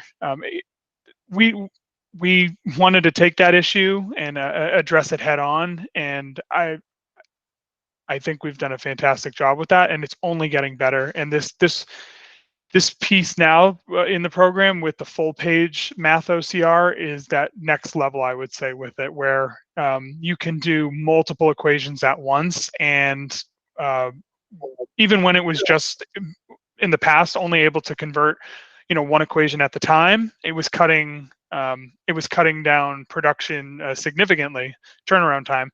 Now you can only imagine how much more it's cutting down on production time and turnaround times with the full page math OCR functionality. So this is definitely something to approach your instructional designers with, or your STEM faculty with. They might be struggling in silence with this kind of stuff. So it is definitely something to take a look at. Well, it's interesting you mentioned the alt format piece of this, and this is something that I didn't include. I can't believe the oversight of myself, but also just reminds me of a conversation I had earlier in the week. One of the things that I didn't mention with kind of the premium version of N.O.A.T is we do actually have some functionality and integration with Canvas, D2L, Schoology, not used as much in higher ed as Canvas and D2L, but with kind of that integration, there are ways to actually upload PDFs into your learning management system in a couple different ways, which would then essentially render that PDF in N.O.A.T in that learning management system. So kind of where this goes from a functionality and use case perspective is two. So when I was showing you that exam document where I was completing the art appreciation exam, I was filling it in. Faculty could essentially do that. They could load that PDF into the learning management system using that integration that we have. And then students would have the ability to have that course content read out loud with N.O.A.T. They'd be able to complete it with those annotation tools as well as part of that assessment process, where it all would live in the learning management system. The other interesting use case actually came up with a school I was talking with this week who said, based sort of from an inclusion standpoint, we're having faculty upload more PDFs into the learning management system as sort of how they're giving students course content, whether that's PDFs from the library that they want students to read, some of these like course pack organizations that are kind of loading those in for us, and or our bookstore is actually uploading PDFs as books as well. That's sort of this new way of doing things. So students have less and less of these physical books. And from kind of our initial conversation, it almost sounds like the same workflow with integration, if these books were uploaded into the learning management system as PDFs, could be integrated in such a way that Orbit Note would be kind of the tool that would open them, and students could then read and interact with those PDFs, kind of eliminating the need for you all to be going to publishers asking for these books. You obviously still could if you wanted to provide them for students in different formats, but for the students who needed or wanted PDFs, or from more kind of that wider campus aspect of supporting learners, there are ways to use these tools to just bring kind of that wider inclusion and access for learners, regardless if they work from your office innately in the learning management system. So this is something we're exploring more. But again, know that we just are staying on top of this. We're staying on top of what your institutions are doing educationally, kind of from, again, that future focused perspective. And that's what's really fun about my position here, is getting to talk with schools and hear what you're doing, and then bring that back to our development team and our teams to make sure that, you know, those that I work with, when they're working with you all, you're aware of, they're aware of what's going on your campuses, as well as making sure that, like, from a development perspective, we're taking a look at that. So, all right, let's kind of round out our time together and talk a little bit about some new and updated resources, and then kind of roadmap where we're going. Two resources that I want to point out to you. One is the Texthelp Academy, which might be completely new to you, and the other one is a video playlist. So I'm going to hop out of this deck quick. They'll be linked in here though. But the Texthelp Academy has really been a long labor of love from the Texthelp team. We have recognized that we needed kind of a one-stop shop for you, for your students, to be able to go to know that sort of all the resources from installation all the way to use were all in one place, so that you just knew where to go with any questions you might have. And that's really the Texthelp Academy. It can be found at academy.texthelp.com. When you scroll down the page, there's going to be a section for each of our major tools. You'll recognize that kind of the traditional Texthelp legacy tools are here.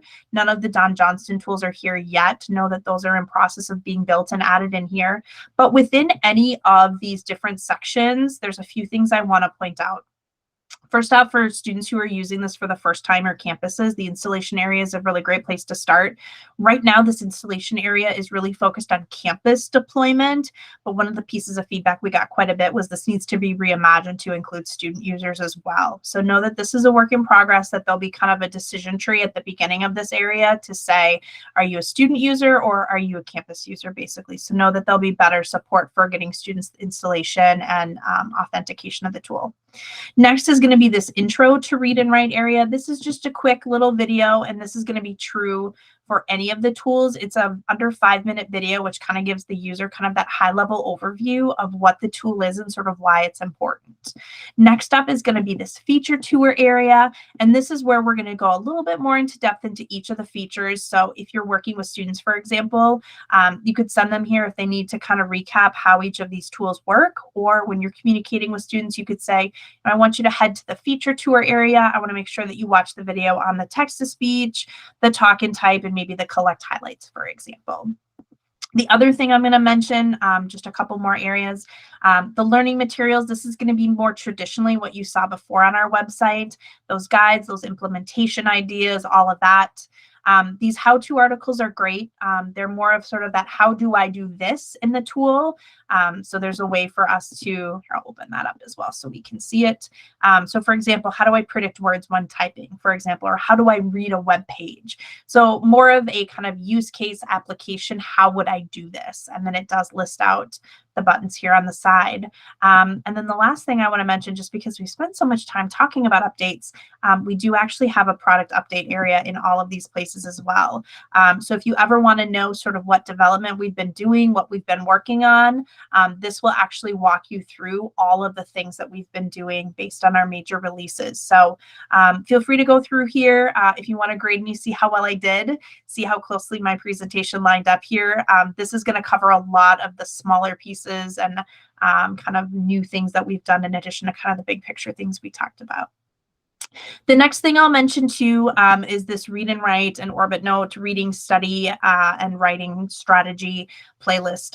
This is something that I pulled together a couple years ago, and I'm in the process of kind of updating more recently. If you'll notice, it's the same exact website I used about the Rocky Mountains earlier today. But these videos were really created for college students based on how college students use these tools.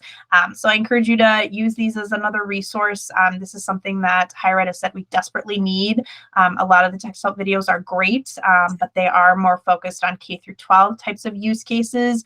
But these ones are much more around student use. They're all under 5 minutes. One of them is pushing 7, but it's much more of kind of teaching students how to effectively read a textbook chapter and integrating things like the strategic highlighting strategy, things like that. So know that these resources will be in the slide deck, and we can also follow up with you as well to have access to them. Will, you want to talk about this big announcement here before we talk about roadmap?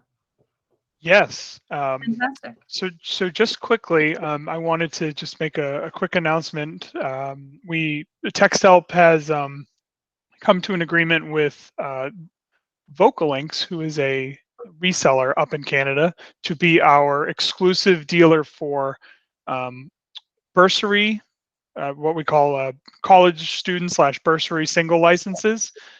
This would, for the folks on the call that are from the States, this would not apply to you, but for college and university students in Canada, they are able to get a 1, 3, or 5-year single license or bursary single license through VocalLinks now.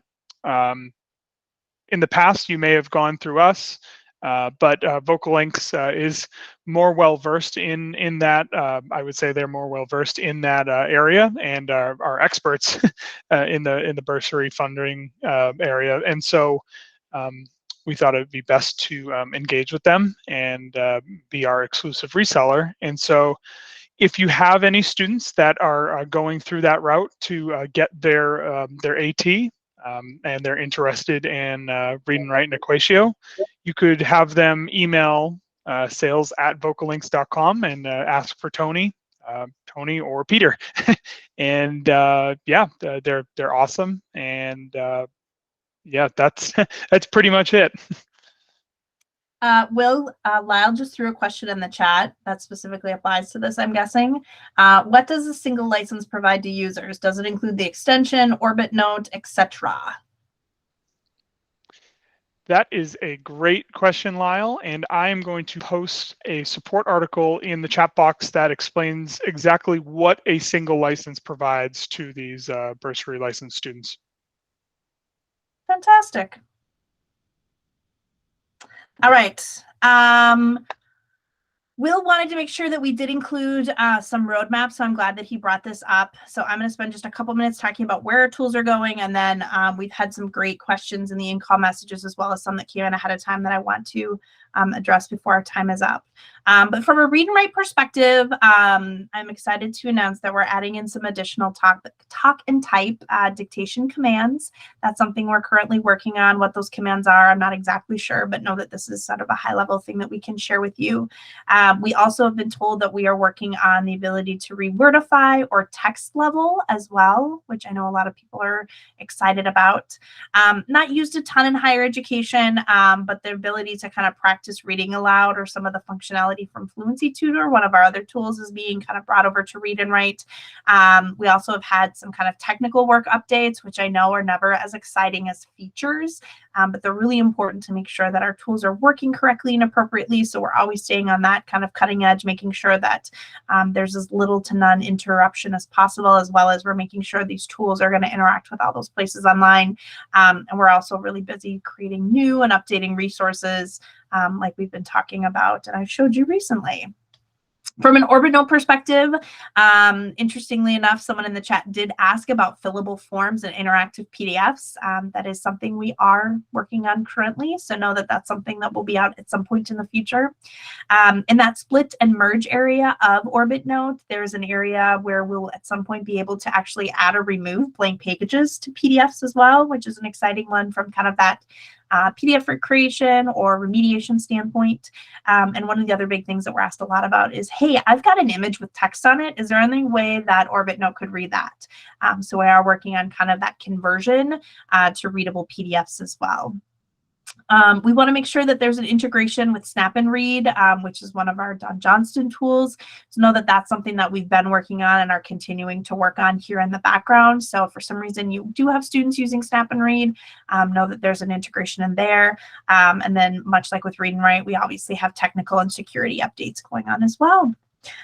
Last up, from the Equatio standpoint, they've been actually really hyper-focused on some technical upgrades and things like that. This tool just needed some more of that. They're also been focused on updating that branding as well that we talked about at the beginning. So I don't know if you've noticed, but the new Equatio logo is actually places more quickly than the Read and Write one is. So that's exciting. While we didn't spend any time today in Equatio MathSpace, there are some updates going on there just around kind of functionality of more of those manipulative and shape type things that you can do in there. And they as well have also been doing some updated resources. What I will say is that there's always additional things that we're working on kind of behind the scenes, long-term roadmap that we can't disclose to you yet because they are kind of secretive in our secret lab on the backside. These are just the things that we know that we're working on currently that will be out in the near future. As I mentioned, we're continuing to always take feedback from you all. We're always watching kind of the education market of what is coming your way, what you need. And that really shapes kind of our yearly and multi-year plan as well when we research and figure out where we're going to go. So while this might seem like very little that we're working on potentially, or like what are the really big things, we're always got those kind of in the back of our head of kind of the big things coming too. Will, anything on the roadmap that I missed that you are privy to that I am not, that you want to share? No, you covered everything that we can talk about right now. Fantastic. Thanks to those of you who threw some questions into that sheet ahead of time. I'm going to run through them quick, and obviously feel free to throw any in the chat as well. I'll make a copy of the chat too, just to make sure that we send resources and things like that and answer any that we didn't get to. But one of the questions is, how do we request Read and Write be integrated into other products, Mobius, for example? Part of that kind of secondary piece of this is there was an ask if there was any sort of formal process, anything like that. What I'll tell you is you're always welcome to reach out to kind of your representative, Will, Amelia, Michelle, ask for that. I will also say that in all of our products in kind of the options menu area, there is something where it says send feedback. There's a form that you can fill out, and that feedback goes directly to our product managers and developers. They take a look at it. They see what comes in, how many times people request these features. And it does do it does kind of drive the direction of some of the development at our company as well. So if we have 100 people who reach out and say something on something that they really want to feature, that's obviously going to bring a lot of weight to our team to start looking and researching and seeing if that's a viable development opportunity for us. So what I would say is, first off, let your rep know, but please go into that send feedback form, put in these integrations, put in these features. I know that I saw that there was some feature requests in here, one being the research folder. That's actually the second time I've heard that this week from you all, higher education. So go into those send feedback forms, fill it out, and get that to our development team. Next up is going to be, what updates for the Read and Write toolbar for Mac are you planning, and when might be there some new updates for the Mac toolbar? What I've shared with you around Read and Write development is kind of all that I have access to. What I will say is, while there isn't anything formal on the roadmap that I can share with you for Read and Write for Mac, that doesn't mean that development isn't going on. Just Will and I don't know what that is right now. I will say the best place to check is going to be the Texthelp Academy and that kind of updates area. Or if there are things that you really feel like the Mac toolbar needs, again, I would encourage you to go to that send feedback form or connect with whoever it is that your representatives are, and just let us know what you're looking for from that Mac toolbar perspective. The last two questions were very similar in ways, so I kind of put them together. I'll read them out loud here, but would love to hear thoughts about the accessibility of Read and Write for Google Chrome for users who are blind or have low vision. And the second one is, how does Texthelp plan to add options for non-visual access to products for increased accessibility? Great questions around digital accessibility. What I'll say is that our tools are WCAG 2.1 level AA compliant. So we are meeting accessibility standards from kind of the build perspective of our tools. However, that doesn't always necessarily integrate with users who may want to use our tools who have certain disabilities. For users who are blind or have low vision, this is something that I talk with schools about all the time. It's something I talked about in my prior role. There are so many great screen readers and other tools on the market for this population of our students where they have spent so much time and money developing these tools specifically for these students who are blind or low vision and the needs that they have for wider computer access.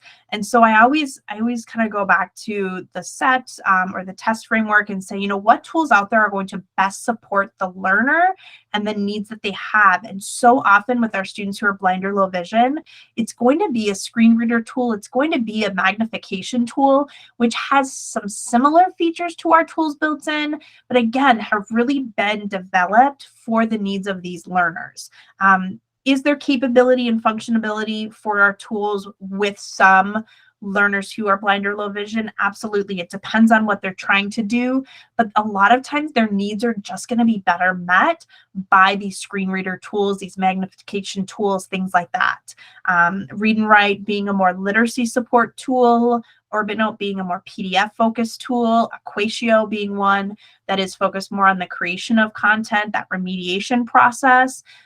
Again, a lot of times, especially with math and STEM, our blind or low vision learners are going to be well suited with things like getting access to this content in N.O.A.T, doing something with HTML and MathML, things like that to get access. As for increased accessibility, digital accessibility of our products, this is something that we as a tech company are always keeping our eye on. We are always taking feedback on increasing the accessibility of our tools.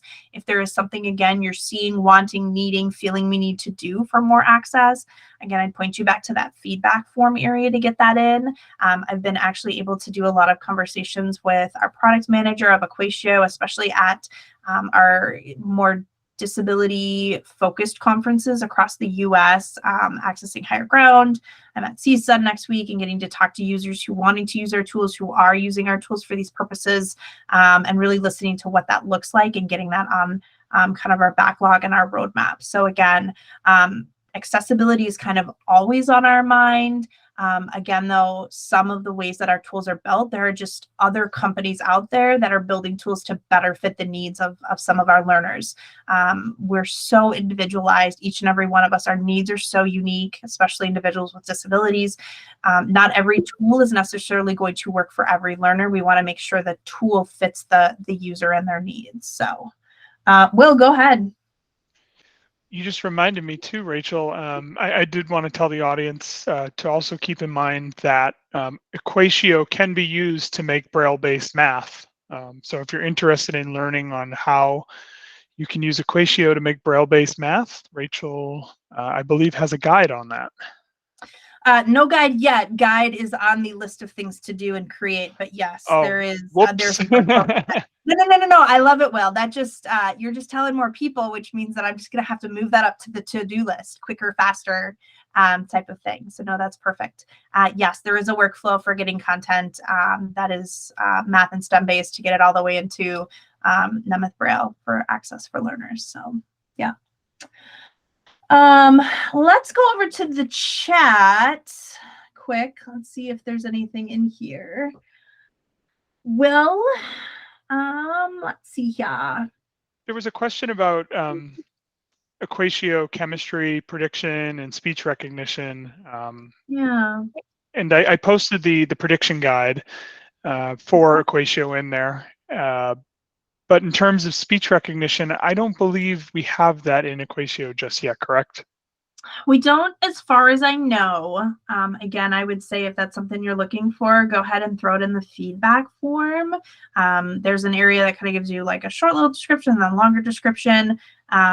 So yeah, throw that in there. This is something that we've heard a little bit about, but it hasn't been something I've heard a ton about. So yeah. Alice says, I've worked with some students who are blind who need the added features of spelling, dictionary, etc. It would be helpful to have their literacy and STEM access to be able to navigate through Texthelp products. I found that there are keystrokes for JAWS for read and write for the toolbar, but then couldn't figure out how to navigate through the option. I'm very interested in that.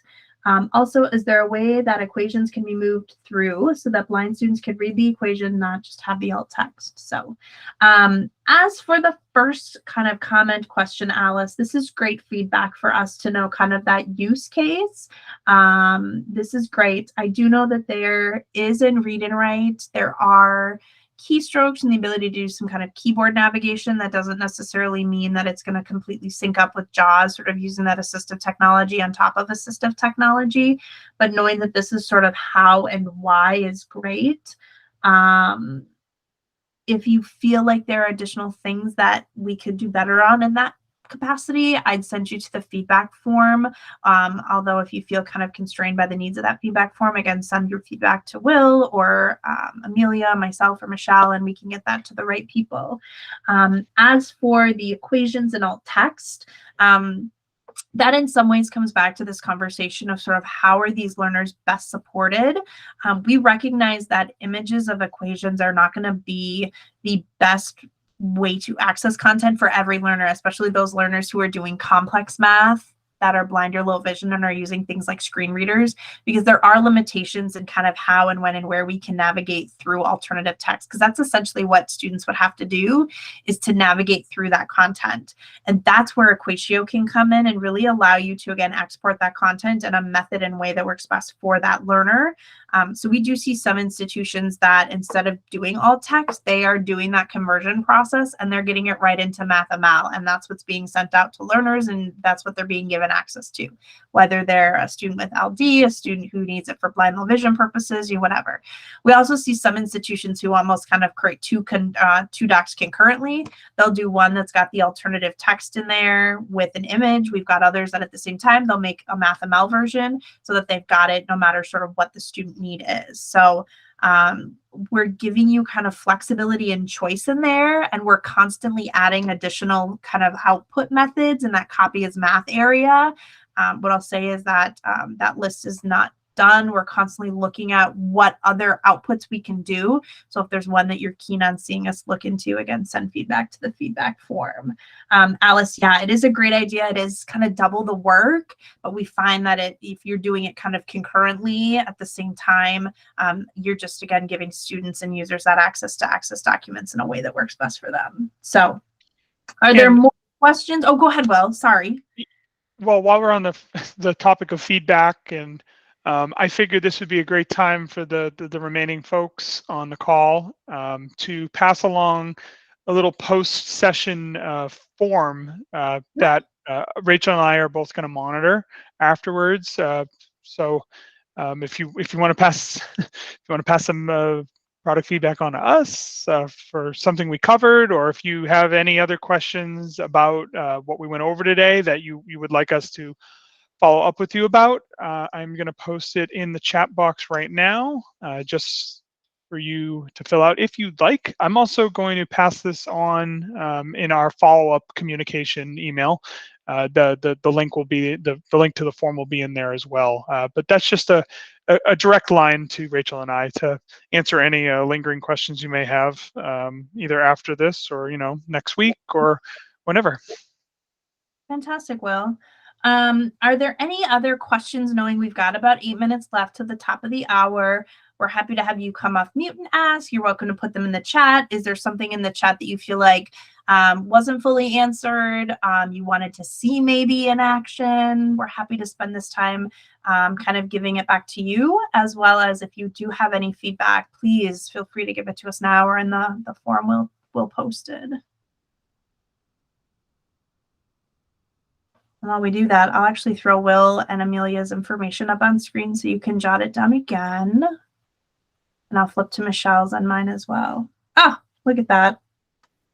I don't have Amelia's handy, so I didn't put that into the chat, but Rachel and Will, your emails and the main website is in the chat for you. And I noticed Chris just raised his hand. Go ahead, Chris. Hey guys, thanks so much for this session, Rachel and Will. It's been, and N.O.A.T, of course. But Rachel, you are incredibly knowledgeable about this stuff, and I really appreciate that. I have a quick question. Today, someone showed me a product that is using AI to summarize content.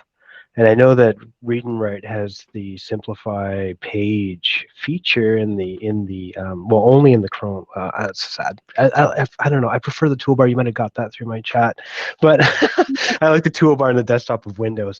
But I'm just wondering, what are the plans with the summarization of content? Is that going to be something that's going to be developed further or added to Windows or Mac toolbar? That would be pretty cool too. Anyway, just some thoughts there. Yeah, I mean, that is something where there's not complete feature parity with our tools. So there's not 100% the same tools with online versus the desktop. I have not heard that tool is being worked on the desktop version. That doesn't mean, again, that it's not being done. It doesn't mean it is either. Will, do you know anything about this? I know on the roadmap it did list kind of the rewordify, but I don't know anything about it being brought down to the desktop. Nothing to report at this time. I mean, of course, like Chat GPT and all these hot topic AI programs are in the news right now and in forums, and so I mean, it's just kind of the talk of the town right now. But we don't have anything to report at this time in terms of like working with that. Chris, what I'd say I can say though that I think. Oh, sorry. Oh, that's okay. Go ahead. Well, finish your thought and then I'll hop in. I mean, I'd be remiss if I didn't say I think all the software developers around the world are geeking out about this. So, and some people are also terrified by it too. So, mixed reactions across the board. But from Texthelp's position right now, there's nothing to report on that front. Chris, what I would say is if you're seeing this as something that you want in the desktop version of the tool, again, I'd go to that menu, send the feedback, and send that in and let us know that you want that functionality. And again, that'll go up to our developers. So, yep. What else? More questions? Anything we missed in the chat? Feel free to kind of repopulate in there if you feel like it didn't get fully answered for whatever reason. By all means, feel free to unmute or raise your hand if you want to come on and ask by voice. This is, as I'm going to echo what Chris said, Will and Rachel, it's a fantastic amount of information that you have unloaded on us here today. Certainly, I don't know if anybody could be taking notes quickly and in depth enough without, or to say that they won't go back and watch this replay to be able to capture some of the information and some of the tips that you've shared with us. It's fantastic. When I originally was talking to you guys about coming on and giving us an update, I figured we'd have a peek under the hood and maybe we'd kick the tires a bit, and that I think you've pretty much rebuilt the entire car, it seems. We've opened the hood, we've opened the trunk, did the tire rotation, lube oil filter. Yeah, it's there's a lot of stuff that's happened at Texthelp, and obviously there's more to come. I know you guys have only shared a very small snippet of what you're allowed to share, and there's more stuff going on behind the scenes. Not that I have any knowledge of it either, but it's quite obvious that there's more going on. And then with the amalgamation there of Don Johnson, it's going to bring even more potential on the horizon. So looking forward to that. And yeah, the team approach, I've already had the opportunity to take advantage of the team approach, and Rachel kept a straight face through it, pointed out where I should have known, and taught me things that I didn't know. And Michelle's picture is up on the screen right now. Michelle was there, and fantastic support I received from both Rachel and Michelle. Not to say that I haven't received great support from Will, but I know that Rachel and Michelle and I dove into an awful lot of stuff during one session, and it's a really neat type of structure, I guess, that you guys have come up with. Not saying that that other companies aren't doing it, but I think you are doing it very well, and giving the opportunity for us as the end users and the people that are training others to be able to sit down with you. Rachel, you brought an awful lot of knowledge today to the session with the higher education aspect. I know when I met with you and Michelle, the higher ed, it was you just dove right into the higher ed aspect. I didn't have to be looking at a marketing brochure that was just telling me features and then having to interpret them and apply them at the higher ed level. So it was refreshing to be able to see that. So I encourage people who haven't already taken the opportunity to get to know Michelle and Rachel and Will. Can't leave Will out. But if you haven't taken the opportunity, definitely book a time with them and ask them to show you some of the latest and the greatest stuff and help you implement it on your campuses. So, and Chris just put in the chat asking where the feedback button was in the Windows toolbar. Yeah. So here, I won't be able to show you in the Windows toolbar. I just shared the read and write for Google one, Chris, but it all goes to the same place. Just denote that you're talking about the Windows toolbar. And I mean this when I say this about I know Rachel said send feedback and go to that feedback form, but it is monitored daily. It goes directly to our product team and our development team, and it will be reviewed. I can promise you that. It may be reviewed and analyzed quicker than going to us and then having us pass it on to the applicable contacts. So do click on that little button and fill out the form there. And yeah, don't be shy about your feedback. That is what makes this program, or what makes all these programs so great, is the valuable user feedback that we have received year after year after year. So again, this has been awesome, everyone. Thank you so much. I see it's the top of the hour. And Rachel, any last words? Just thank you, Doug, and for all of you for taking kind of Friday midday. Maybe you're nearing end of workday with us. This has been really fun for us. So thank you for having us, Doug and N.O.A.T. Well, thank you both for being here and sharing as we've talked about all this information. It's fantastic.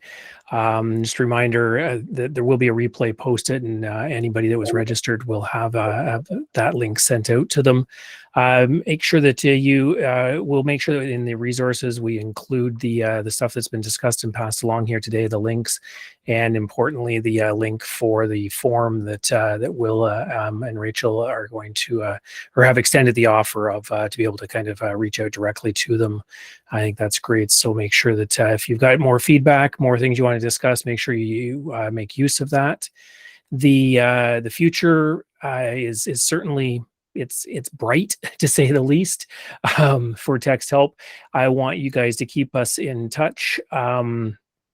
Keep in touch with us, I should say, and be able to keep us up to date on things, whether it's a simple share the information and we can pass it along, or whether it's another webinar, whatever the case is, let us know and we'll get the word out there. So appreciate both your time as well. It was a Friday afternoon for both of you as well, and I know that we're keeping Rachel warm from the snow, but it's still appreciate your time with sharing all this with us. So yeah, with that said, I just want to lastly thank everybody for joining us today. And as we end the webinar, just remember, you can't spell education without AT.